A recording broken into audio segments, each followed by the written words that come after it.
Isa sa ating kababayan na nakabase sa bansang Norway ang nagbibigay ng karangalan ng ating lahi pagdating sa larangan ng boxing.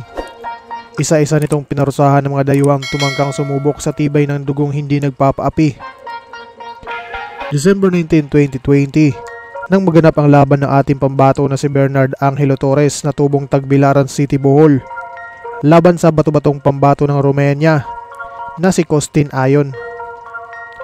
Dito mga bossing, nag-animoy main event ang laban ng dalawang kalahok dahil sa tindi ng mga palitan ng mga kamao.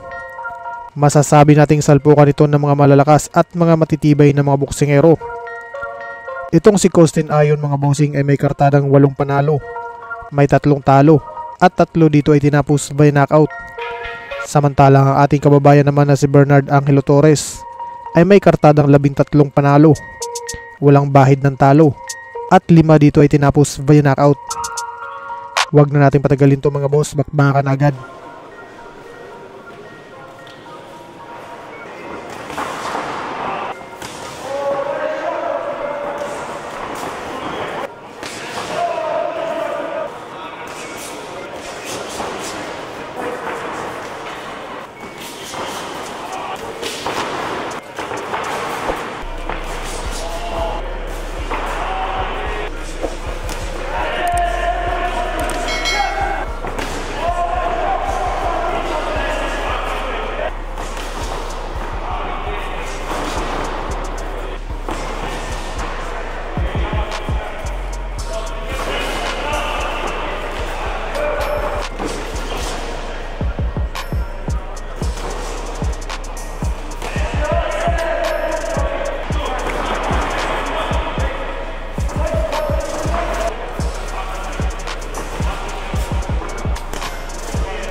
Hanggang dito na lang muna ang ating video ngayon mga boss.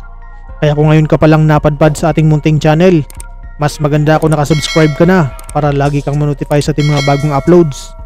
Maraming salamat sa inyong walang sawang suporta. Mabuhay, ingat po, and God bless!